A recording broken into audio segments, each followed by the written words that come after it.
کبھی کبھی ایک ہی دن کسی قوم کی تاریخ پر ایسا زخم ثبت کر دیتا ہے جو برسوں تک نہیں بھرتا۔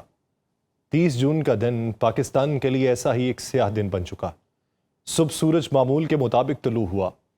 مائیں معمول کے مطابق اپنے بچوں کے بال سنوار کر انہیں دعاؤں کے ساتھ گھر سے رخصت کر رہی تھیں۔ کسی نے بیٹے کے ماتھے کو چوما، کسی نے بیٹی کے بستے میں پانی کی بوتل رکھی، کسی نے کہا جلدی واپس آنا اور کسی نے شام کے کھانے کا وعدہ کیا۔ مگر کسی کو کیا معلوم تھا کہ یہ الوداع شاید ہمیشہ کی جدائی میں بدل جائے گی۔ ایک ہی دن میں پاکستان کے 17 ننھے چراغ بجھے۔ سندھ کے عمر کوٹ میں 3 معصوم بچیاں اسکول کی دیوار کے نیچے دب کے زندگی کی بازی ہار گئیں، جبکہ لاہور کے علاقے کہنا میں ایک ٹیوشن سینٹر کی چھت اچانک بچوں پہ آ گری اور 14 ننھی جانیں ملبے تلے ہمیشہ کے لیے خاموش ہو گئیں۔ یہ صرف 2 حادثے نہیں تھے، بلکہ یہ اس نظام پر ایسے سوالیہ نشان تھے جن کا جواب برسوں سے کوئی دینے کو تیار نہیں۔ آپ سب پر سلامتی ہوں، میں یاسر رشید ہوں اور آپ دیکھ رہے ہیں سنو نیوز۔ ناظرین، لاہور کے کہنا میں اس وقت درجنوں بچے اپنی کاپیز پر جھکے مستقبل کے خواب لکھ رہے تھے۔ کسی کا خواب شاید ڈاکٹر بننا تھا، کوئی انجینئر بننے کی خواہش رکھتا ہو، کوئی گیمنگ زون چلانے کی خواہش رکھتا ہو، کوئی سائنٹسٹ بننے کی خواہش رکھتا ہو، کوئی جہاز اڑانے کی خواہش رکھتا ہو، کوئی اپنے والدین کی غربت ختم کرنا چاہتا ہو۔ لیکن اچانک ایک زوردار آواز آئی، دیواریں لرزیں، چھت نے اپنا بوجھ برداشت کرنے سے انکار کر دیا اور چند ہی لمحوں میں پورا کمرہ چیخوں، گرد و غبار اور ملبے میں تبدیل ہو گیا۔ اطلاع پھیلی، والدین دوڑے۔ جب پہنچے تو کوئی اپنے بچے کا نام لے کر ملبہ ہٹا رہا تھا، کوئی ہاتھوں سے اینٹیں اٹھا رہا تھا، کوئی صرف ایک آواز سننے کی امید میں پتھر الٹ رہا تھا۔ ریسکیو اہلکار، پولیس، مقامی لوگ اور رضاکار سب ایک ہی جنگ لڑ رہے تھے، وقت کے خلاف جنگ۔ مگر ہر گزرتے لمحے کے ساتھ امید کم اور المیہ بڑا ہوتا گیا۔ ابتدائی تحقیقات نے یہ بتایا کہ عمارت کی چھت پر تعمیراتی کام اور اضافی وزن حادثے کی ممکنہ وجہ بنا، جبکہ پولیس نے مالک مکان اور دیگر ذمہ داران کے خلاف کارروائی شروع کرتے ہوئے گرفتاریاں کر لیں۔ یہ پہلا موقع نہیں ہے کہ پاکستان نے اپنے بچوں کو اینٹوں اور چھتوں کے نیچے دفن ہوتے دیکھا ہو۔ اس سے پہلے بھی جہلم میں ایک نجی اسکول کی بوسیدہ دیوار گرنے سے بچوں کی جانیں ضائع ہوئیں۔ لیا میں اسکول کی چھت گرنے سے متعدد طالب علم زخمی ہوئے۔ سیالکوٹ، خیبر پختونخوا، کراچی اور ملک کے مختلف حصوں میں بارہا خستہ حال عمارتیں، دیواریں اور چھتیں معصوم جانوں کو نگلتی رہیں۔ ہر سانحے کے بعد تحقیقات کا حکم دیا گیا، انکوائری کمیٹیز بنی، ذمہ داروں کے خلاف کارروائی کے دعوے ہوئے، مگر وقت گزرنے کے ساتھ فائلیں بند ہوتی چلی گئیں اور اگلا حادثہ پہلے سے بھی زیادہ ہولناک صورت میں ہمارے سامنے آ کھڑا ہوا۔ اصل سوال یہ ہے کہ یہ صرف حادثات ہیں یا اجتماعی غفلت؟ آخر کتنی نجی اکیڈمیز، ٹیوشن سینٹر، اسکول اور مدارس ایسی عمارتوں میں چل رہے ہیں جن کی کبھی کسی انجینئر نے جانچ ہی نہیں کی؟ کتنی عمارتوں پر غیر قانونی منزلیں تعمیر کی جا چکی ہیں؟ کتنی چھتیں اپنی برداشت سے زیادہ وزن اٹھائے کھڑی ہیں؟ کتنی کلاسز پہ روزانہ سینکڑوں بچے ایسے بیٹھتے ہیں جن کی جان صرف چند کمزور شہتیروں کے رحم و کرم پہ ہوتی ہے؟ پاکستانی میڈیا کی رپورٹنگ بھی اسی جانب اشارہ کرتی رہی ہے کہ ملک کے مختلف شہروں میں درجنوں تعلیمی ادارے ایسی عمارتوں میں قائم ہیں جن کے پاس نہ فٹنس سرٹیفکیٹ موجود ہے، نہ فائر سیفٹی کے انتظامات ہیں، نہ ہنگامی انخلا کا کوئی منصوبہ ہے اور نہ ہی عمارت کی ساخت کا باقاعدہ معائنہ۔ جب تک کوئی سانحہ رونما نہ ہو، متعلقہ ادارے خاموش رہتے ہیں۔ جیسے ہی حادثہ پیش آئے، ہنگامی اجلاس، معطلیاں، گرفتاریاں اور تحقیقات شروع ہوتی ہیں۔ مگر سوال یہ ہے کہ اگر یہ نگرانی پہلے ہو تو شاید آج 17 گھروں میں ماتم نہ ہوتا۔ یہ تلخ حقیقت ہے کہ پاکستان میں کئی حادثوں کی بنیادی وجہ صرف قدرتی آفات نہیں ہوتی بلکہ انسانی لاپرواہی ثابت ہوتی ہے۔ کہیں ناقص تعمیراتی مٹیریل استعمال ہوا، کہیں بغیر نقشے کے عمارت کھڑی کر دی گئی، کہیں پرانی دیواروں پر نئی منزلیں ڈال دی گئیں، کہیں عمارت کی گنجائش سے کئی گنا زیادہ افراد کو اندر بٹھا دیا گیا۔ یہ سب عوامل مل کے خاموشی کے بوم کے اندر تبدیل ہوتے ہیں جو کسی بھی دن کسی بھی لمحے پھٹ جاتا ہے۔ اور آج لاہور کے کسی گھر میں خالی اسکول بیگ رکھا ہوگا جس بیگ کا مالک کبھی واپس نہیں آئے گا۔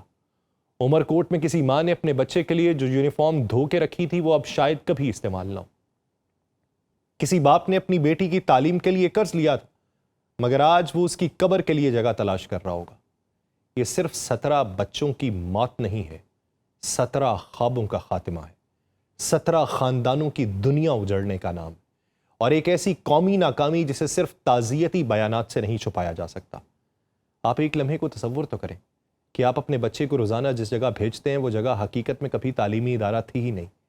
نہ اس کی چھت کا بوجھ جانچا گیا، نہ دیواروں کی مضبوطی، نہ یہ دیکھا گیا کہ اگر اچانک آگ لگے یا عمارت بیٹھ جائے تو یہ سینکڑوں بچے چند سیکنڈز میں باہر کیسے نکلیں گے. حیران کن بات یہ کہ پاکستان میں ایسے ہزاروں ٹیوشن سینٹرز اور اکیڈمیز خاموشی سے چل رہی ہیں، مگر شاید ہی کبھی اس پہلو پر قومی سطح پر گفتگو ہوئی ہو. کاہنا اور عمر کوٹ کے حالیہ سانحات نے دراصل ایک ایسا دروازہ کھولا ہے جس کے پیچھے برسوں سے چھپی ہوئی خوفناک حقیقت ہے. لوگ سمجھتے ہیں کہ حادثہ صرف اس دن ہوا جب کاہنا میں چھت گری یا عمر کوٹ میں دیوار منہدم ہوئی، لیکن حقیقت یہ ہے کہ یہ حادثات تو کئی برس پہلے شروع ہو چکے.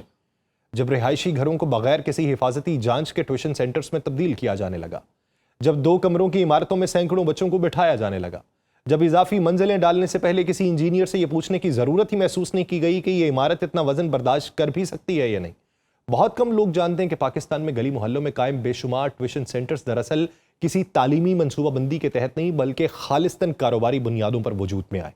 ایک کمرہ خالی ملا تو وہاں بورڈ لگا دیا گیا اکیڈمی یا لکھ دیا گیا ٹیوشن سینٹر، اور اگلے ہی دن درجنوں بچے وہاں بیٹھنا شروع ہوئے. نہ کسی نے نقشہ منظور کروایا، نہ فائر سیفٹی کا انتظام، نہ ایمرجنسی ایگزٹ، نہ بلڈنگ کا سٹرکچرل آڈٹ ہوا. والدین نے کبھی سوال نہیں کیا کیونکہ ان کے سامنے صرف ایک مقصد تھا، بچے کی تعلیم. شاید آپ کو یہ جان کے حیرت ہو کہ دنیا کے کئی ممالک میں اگر کسی عمارت میں مخصوص تعداد سے زیادہ طلبہ کو بٹھانا ہو تو پہلے اس کی انجینئرنگ جانچ لازمی ہوتی ہے. ایمرجنسی ایگزٹ کے راستے بنائے جاتے ہیں، آگ بجھانے کا نظام نصب کیا جاتا ہے، باقاعدہ مشقیں کرائی جاتی ہیں، اور ہر چند سال بعد دوبارہ حفاظتی معائنہ ہوتا ہے. لیکن ہمارے ہاں بیشتر نجی اکیڈمیز اور ٹیوشن سینٹرز کے بارے میں کسی کو یہ بھی معلوم نہیں کہ ان کی عمارت اصل میں رہائش کے لیے بنی تھی یا تعلیمی سرگرمیوں کے لیے. اور یہی وہ حقیقت ہے جو شاید سب سے زیادہ چونکانے والی. پاکستان میں آج تک کسی نے باقاعدہ یہ گنتی بھی نہیں کی کہ ملک بھر میں ایسے کتنے غیر رجسٹرڈ ٹیوشن سینٹرز موجود ہیں جہاں روزانہ لاکھوں بچے جاتے ہیں. ہمارے پاس سکولز کا ریکارڈ تو کسی حد تک ہے، مگر گلی محلوں میں قائم چھوٹی بڑی اکیڈمیز کا مکمل ڈیٹا شاید کسی ادارے کے پاس بھی نہیں. کاہنا میں جب چھت گری تو ملبے سے صرف بچے نہیں نکالے گئے بلکہ ایک ایسا نظام نکالا گیا ہے جو دفن ہو چکا تھا، جس کے بارے میں برسوں خاموشی رہی. عمر کوٹ میں سمر کیمپ کے دوران دیوار گرنے کا واقعہ یہی بتا رہا ہے کہ خطرہ صرف نجی ٹیوشن سینٹرز تک محدود نہیں بلکہ کئی سرکاری اور نجی تعلیمی عمارتیں بھی وقت کے ساتھ کمزور ہو چکی ہیں، مگر ان کا معائنہ شاید برسوں سے نہیں ہوا. ہر بڑے حادثے کے بعد دلچسپ بات یہ ہے کہ صرف متعلقہ عمارت کو قصوروار ٹھہرایا جاتا ہے، لیکن شاید ہی کبھی یہ سوال اٹھایا جاتا ہو کہ کیا اسی شہر میں ایسی درجنوں یا سینکڑوں یا لاکھوں مزید عمارتیں موجود ہیں جو اگلے حادثے کے منتظر ہوں. کیا ان سب کی فوری جانچ ہوتی ہے؟ کیا والدین کو کبھی بتایا جاتا ہے کہ جس جگہ ان کا بچہ پڑھ رہا ہے وہ عمارت محفوظ بھی ہے یا نہیں؟ یہ بھی کم لوگ جانتے ہیں کہ اضافی منزلیں، پانی کی بھاری ٹینکی، سولر سسٹم، لوہے کے شیڈ اور غیر منصوبہ بند تعمیرات کسی بھی پرانی عمارت پر مسلسل بوجھ بڑھاتے رہتے ہیں.